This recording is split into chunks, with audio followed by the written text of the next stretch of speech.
Hello guys, magandang araw sa inyo. So nandito dito ako sa Vermosa, dito sa Ibus, Cavite. So for this video naman po, isa pang updated bike check video. So ito yung updated bike check dito sa Saturn Janus ni Idol Kuya Danilo Alaan.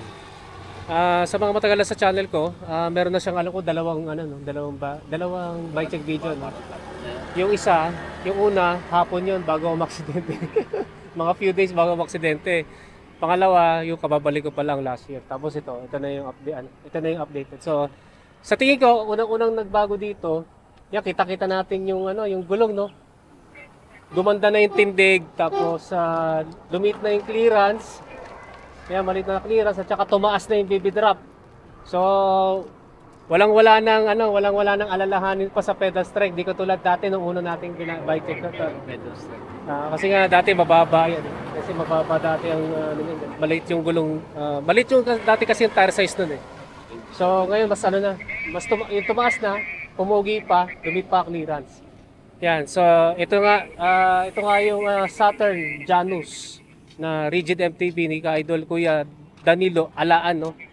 So Kuya Dani, before tayo mag-start Kuya, tanong muna ako, no. Kailan po kayo nagpalit ng wheelset? Mga ano pa lang, wala pang 1 month. Bago pa lang. Bago pa lang. Ano po yung naging decision factor kung bakit kayo nagpalit ng wheelset? Para sumakto dito sa fork ko, yung gulong. Dati Okay. kasi parang ang laki ng clearance eh. Okay nga, Medyo dati. malaki ang clearance. Ang alam ko pinakaunon yung gulong nung 2023, no. Siguro mga October din yata, November. Parang 27.5 by 1.75, mga ganun. 1.95. 1.95. Yan. 1.95. Ngayon mas di hamak na mas na. Lumit na yung clearance kasi malaki na yung yung circumference ng gulong. Kailan po ulit to? Nung ilang buwan lang? Wala pang 1 month to. Sa po ninyo, sa mga rides po ninyo, first rides po ninyo na ganito na yung setup, ano yung naging feel? Ano yung sa pakiramdam? Ano yung difference dun sa dati? Dati parang mabigat yung pakiramdam ko dati. Ngayon parang gumaan pa lalo eh. Yung ibig sabihin parang bumilis. Oo, bumilis pa. Kasi yung travel kasi ng 29 mas mabilis, no, pag sa patag kaysa dun sa mas maliliit na wheel sizes tulad ng 27.5 at saka sa 26. Yan yung factor, no, kung bakit siya nagpalit ng wheelset. So mag-start tayo ng proper bike check, no. Ito nga yung yung XC Hardtail mountain bike frame. Yun nga, Saturn Janus na version 1, no. Kasi yung version 1 walang suporta dito. Version 2 wala. Version 1 wala. Kasi yung version 2 merong ganyan dahil nagkakaroon ng issue dito, nagka-crack. Pero sa inyo naman tagal-tagal na wala pang crack, Walang issue. Walang issue sa kanya yung version 1. Ito kasi yung alam kong pinakamagaan eh. Yun nga, aluminum 6061, pang 27.5, no. Then ang particular size naman ito, size medium or size 16. 16. Yan, tapered yung head tube. Ayan, full internal cable routing. Pang BSA threaded na bottom bracket shell. Pang 27.2 mm diameter na seat post. Yan, through axle yung drop out. Then ang disc brake caliper mount naman yan ay post mount. Yan, ito po yung Hasins na carbon na stop ng Hasins yung bilag natin dati. Hasins, nakalimutan ko na yung swordfish yan. Ay, swordfish, no.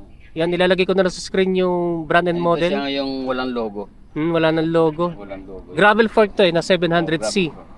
Tapered ang steerer tube, ilalagay ko na lang sa screen yung crown length at saka yung blade nito. Then quick release yung dropout, then flat mount yung disc brake caliper, no. Yung mount, yan naglagay siya ng adapter kasi 160 mm ang diameter ng rotor. Yan, next naman sa cockpit, ito yung kanyang manibela, no, handlebar na straight na may konting back sweep. 90 degrees yan. Yung back sweep niya 9 degrees, no. Bontrager na carbon fiber T800, 31.8 mm ang diameter. 690 po, no, sabi niyo kanina. 690 mm ang lapad. Then yung sa grips naman OD. Ibang variant naman to, no. Makapit pa rin naman. Makapit yan. Yan, tsaka medyo rubbery, malambot, no. Doon naman sa busina. sa ilaw. Sa ilaw. May signal light ba yan? Meron po. Ito yung sa Uy, signal light. sa busina tapos signal light. Yan. Saan po umiilaw yung signal light dito? Dito. Yan. Pag pumreno ka, pupula. Ah. Tapos pag may buzzer din yan. May yan. Tapos may alarm. I-trigger mo yung alarm dito. Anti-theft no? Anti-theft. Yan. Tapos ito yung off. Ayos, Pag dinalaw mo siya, ayos anti-theft, oh. Pang ano na, maganda pag nagbabike to work, no? Oh. Tapos pinapark sa labas. Papark mo, mag-alarm lang siya. Saan nyo mo nabili? Shopee rin? Shopee. Meron na pala sa shopping ganun. Ito. Yung... Makikita mo sa Shopee to, mga nasa 1,000. Pero nakuha ko lang sa sale yan, mga 500. Kalahati lang ng presyo, no? Ganda. Ayun nga, Yung ilaw, alay. hindi ko dala. sayang, hindi dala yung ilaw, no? Kasi ang araw ngayon eh. Tinanggal ko. Maganda din yung ilaw. Yun yan, ayos yung ano, ngayon ko lang nakita yung ganyan, ah. Yun, so next naman sa stem, ito yung Pro. Shimano Pro, ano ulit to? Discover. Discover. Yan, Discover, no? Ilalagay ko na lang sa screen yung haba at saka yung angle. Na bike check natin dati yun. Hindi ko dala kasi yung aking panukat. Then yung sa tapered headset, ano po yung ito? Saturn to? Saturn. Yung Saturn na seal bearings, no? Yung tapered headset. Then sa seat clamp naman, wrist na aluminum, Allen type, 31.8 mm ang diameter. Sa seat post naman na carbon fiber, Bontrager na 400 mm ang haba, 27.2 mm ang taba, na zero setback na may dual ball clamping system.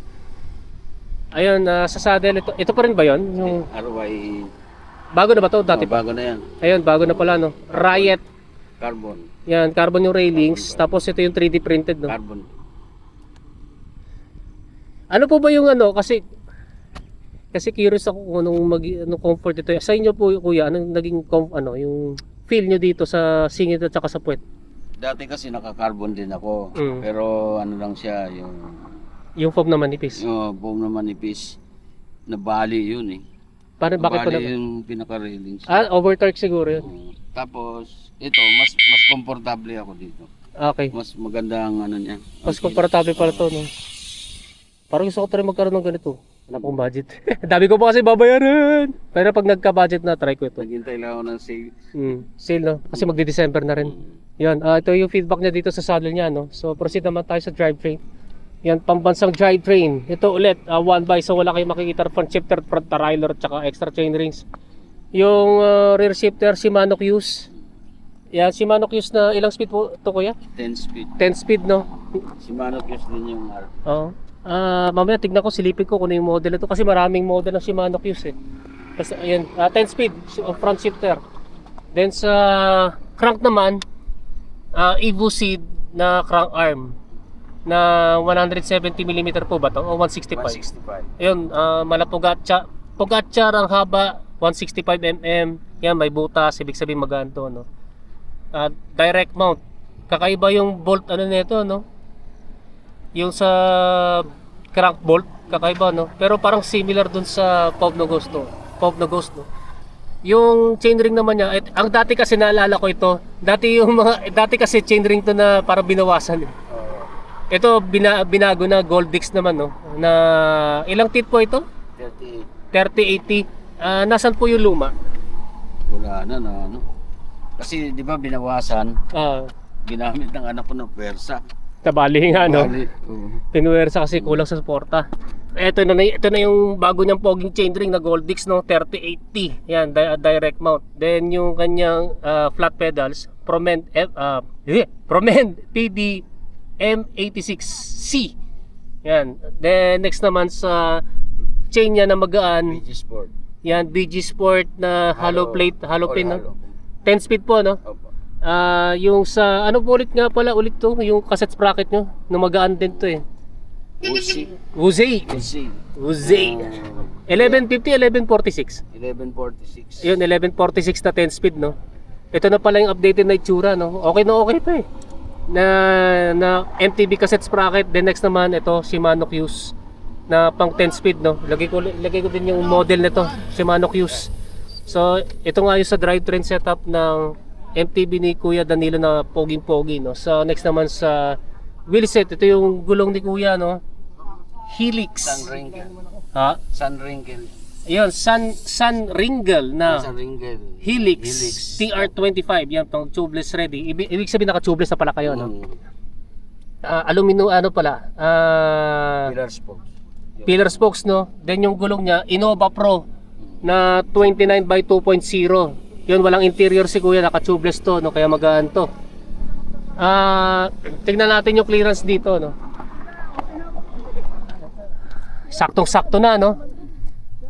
Sa gilid, mga 3 to 4 mm, medyo malaki dun sa taas, pero saktong-sakto pa rin, eh, no? Siguro mga 6 mm to 7 yan. Yan talaga para dito, no? Yan, para sa mga gustong bumili nito, ang saktong-sakto dito, yan, yung Continental tuloy, yung Innova Pro. Innova Pro,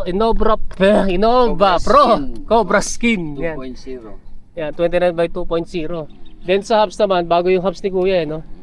Yung Submit B60. Yung Submit V60. Fully ratchet po ito, no? Fully ratchet. Kasi type of prehab body, seal bearings, patulugin natin, Kuya, pag naka-free wheel. Shot ko na lang.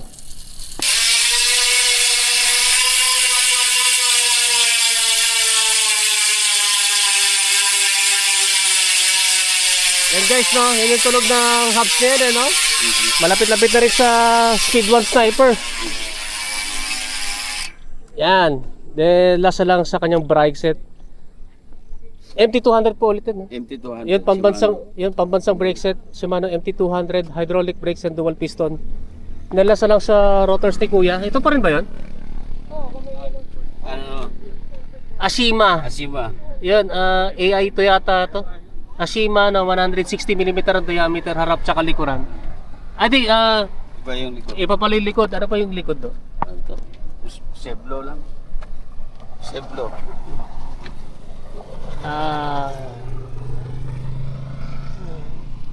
Ganon din, 160 rin yan. Nakalagay dito kasi Dederlo. Yan, pero parehas to na fixed type and bolt type disc brake rotors, no? Magkano na yung updated gastos nito? Nasa 40k na yan. Mahigit 40k na, no? 40K. Tapos ilalagay ko na lang sa screen yung bagong timbang nito. Nitong Saturn Janus na unang version, no? Ayan. Yan nga guys, no? Yan, nabike natin ulit. Yan, updated version na Saturn Janus version 1 ni Kuya Danilo Alaan, no? So kung meron kayong tanong regarding dito sa kanya poging Rigid MTB, i-comment na lang ninyo sa comment section down below. So Kuya, shoutout po kayo. Shoutout dun sa mga apo ko sa Antipolo. Si Aki at si Anya. Ayun, so salamat Kuya ulit. Yan, Thank you. nagkataon, nagtsamba na eh, no? Kasi nag-ensayo ko yun kasi laki ng hinina ng katawan ko nung puro ulan ng umaga eh. Siguro sa mahigit dalawang linggo na puro lang sa umaga. Parang nakasingit lang ako ng tig-isang ride lang. Baka medyo tumaba ka yata. Napara, Dati medyo taparami kain. Stress kasi. Stress sa work. stress ka pa dyan, tumaba. No, stress eating. Stress din. Yan guys, maraming salamat sa inyo panonood. And don't forget to subscribe sa aking YouTube channel. Pakiclick na lang yung notification button para matotally notify kayo. Yan guys, maraming salamat sa inyo and rise po sa inyo.